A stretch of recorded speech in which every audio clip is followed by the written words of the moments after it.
Hello everyone, this is Tyler here. It is September 7th. I'm just going to talk about why I think Slovakia is going to become a big country of MGTOW in the future. I've published videos on Slovakia here on my channel and I've gotten all kinds of feedback. It's awesome, the Slovak audience I have, and I think all Slovaks out there who've watched me and commented and everything else. Slovakia is a country I've spoken on mostly in regards to dating and relationships. One area though that I think has not been spoken about is the prevalence of MGTOWism and how it could likely impact their country in the future. Slovakia is a very interesting country. It's recently changed dramatically in the past 20-25 years. It's really interesting.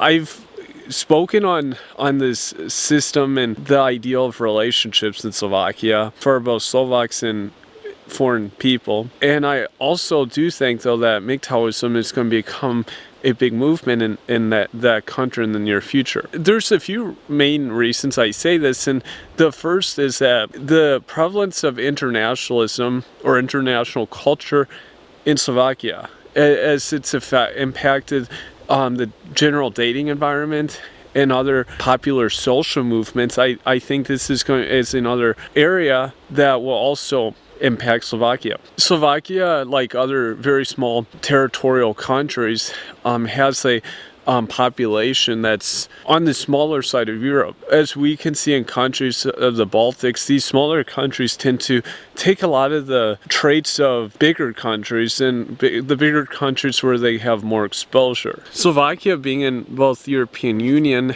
in Europe, Central Europe, and also being very exposed to Western countries, including US and Canada, likely will also experience a heavy amount of exposure to MGTOWism. As I stated before, dating is becoming a tricky thing in Slovakia.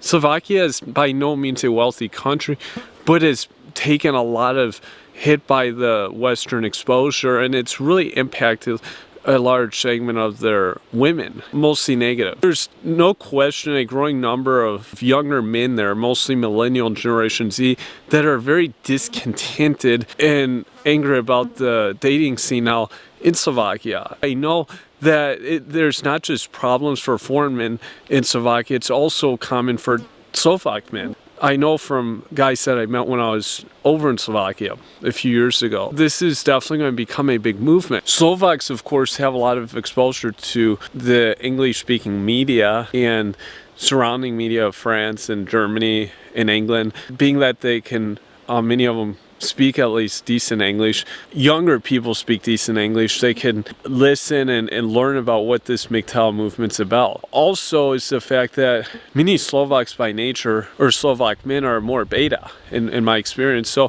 MGTOWism is naturally a movement that is heavily geared and designed for beta men. Not in a negative way, it's just that this group of men probably needs it the most to feel better about themselves. And due to the high number of beta men in Slovakia, this will serve great utility in the future for that country. Religion is also a factor that's not real big for most Slovaks in their daily life, and this is another tenet of MGTOWism. And typically, for it to become mainstream in society, it has to be in countries that don't have a lot of religion, aren't really big into organized religion. And a prime example here is Canada. Canada is not at all religious, but very big into MGTOWism, and I think Slovakia is another great example. Even in a neighboring country like Poland or Ukraine, the Christian faith is very big in both these countries on an institutional level. I'm not saying that on a personal level, but institutional, it's big in. Typically, that is a key factor in how this movement emerges in a country. So that's also playing in the MGTOWism favor here. The aspect of men and fathers in children's lives is one other area that is lacking for sure in Slovakia. As we can see in other neighboring Slovak countries, this is one area that's been a bit weaker in the past 20-30 years. I think it is changing though in some countries of Eastern Europe, but still lagging in Slovakia, and this is also another aspect of MGTOWism, that it often plays well with societies that have weaker fathers or father figures. This lifestyle or mindset can usually thrive more in these types of societies, and Slovakia is a prime example here. And the last aspect is how the dating and marriage culture has just changed dramatically in Slovakia. In the countries where MGTOWism is really pushed to the forefront is often in societies where a lot of men have trouble dating. The women aren't very readily available to date or to marry. This is often where I see this movement emerging. I think Slovakia is a great example. This is, I stated before, many Generation Z and millennials are having great trouble here dating and finding spouses. This is a good example. This is just my thoughts on the future of MGTOWism in Slovakia, and I look forward to everyone's feedback below. Thank you.